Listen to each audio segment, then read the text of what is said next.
sir ক'ত আছে নাজানো এটা মই উদাহৰণ দিবলৈ যাওঁ মই কৈছোঁ আগতে মই ভাষণ দিবলৈ অহা নাই মই পৰামৰ্শ দিবলৈ অহা নাই মাত্ৰ মোৰ যিবিলাক অভিজ্ঞতা আছিল সেই অভিজ্ঞতাসমূহে মই ব্যক্ত কৰিব বিচাৰিছিলোঁ যেতিয়া মই আছিলোঁ আমাৰ এখন জিলাৰ ভিত্তিত এখন তৰ্ক প্ৰতিযোগিতা হ'বলৈ আছিল স্বৰ্গীয় মহেন্দ্ৰনাথ নেওগৰ যিখন তৰ্ক প্ৰতিযোগিতা আছিল সেই তৰ্ক প্ৰতিযোগিতাখনৰ পৰা আমাৰ বিদ্যালয়ৰ পৰা প্ৰতিনিধিত্ব কৰি কোন কোন যাব তাক লৈ চৰ্চা আছিল আৰু তাৰ লৈ এখন আমাৰ বিদ্যালয়ৰ ভিতৰত এখন আমাৰ তৰ্ক প্ৰতিযোগিতা অনুষ্ঠিত কৰা হৈছিল কেতিয়াও ভবা নাছিলোঁ মই ভবা নাই তৰ্ক আছে কোনোবাই পাৰ্টিচিপেট কৰিব নিজৰ কেতিয়াও নিজে ভবা নাই কোনোবাই কৰিব চাম ভাল পাওঁ তৰ্ক কৰি তৰ্ক চাইও ভাল পাওঁ তেতিয়া ছাৰে দীপ ছাৰে ক্লাছত সুধিলে তই কোনে কোনে ডিবেট কৰিবি তেতিয়া মই তললে মোক কৈছোঁ মতা নাই কি হ'ল তই ডিবেট নকৰ ডিবেট কৰিবি এটাই শব্দ কৈছে ডিবেট কৰিবি তেতিয়া গৈছোঁ হৈছিলে 5 দিনা কম্পিটিশ্যনে আছে আগদিনা ছাৰে কৈছে গৈ কেতিয়াও মুখস্থ বিদ্যাত কেতিয়াও কোনোদিন বিশ্বাস ৰখা নাই শিক্ষাৰ ক্ষেত্ৰতে হওক বক্তৃতা দিবলৈ আহোঁ বা যিকোনো ক্ষেত্ৰতে আহোঁ কেতিয়াও মুখস্থ বিদ্যাৰ ওপৰত মোৰ বিশ্বাস নাই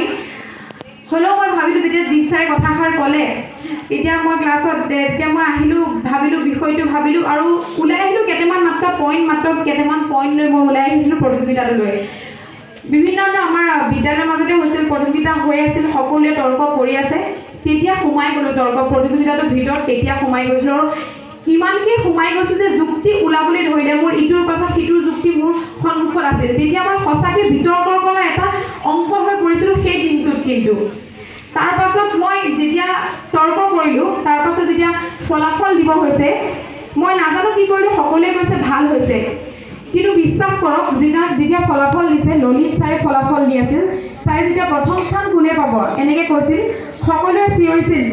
লাকিমণি পাব মই কিন্তু এটাই মনতে ভাবিছিলোঁ আগতে তৰ্ক কৰা ছোৱালী আছে তেওঁ ফাৰ্ষ্টটো দিয়ক মোক ছেকেণ্ডটো দিলেও হ'ব মই তেতিয়া প্ৰতিনিধিত্ব কৰি আগবাঢ়ি যাব নালাগে কাৰণ ফাৰ্ষ্ট প্ৰাইজ পালে প্ৰতিনিধিত্ব কৰি আগবাঢ়ি যাব লাগিব কিন্তু ফলাফল ফাৰ্ষ্ট প্ৰাইজ পালোঁ সেইবাৰ তেতিয়া বিদ্যালয়ক প্ৰতিনিধিত্ব কৰি যাব লাগিব আৰু সৌভাগ্যক্ৰমে তেতিয়া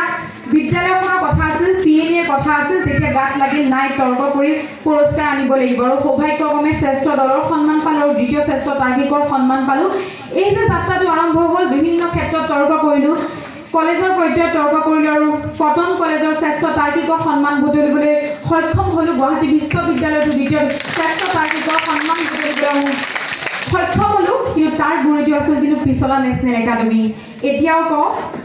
মই কৈছোঁ পিছলা নেশ্যনেল একাডেমি কেৱল এখন স্কুলেই নহয় ইয়াত বিভিন্ন ধৰণৰ সকলো ক্ষেত্ৰৰ এখন আখৰা স্থল আচলতে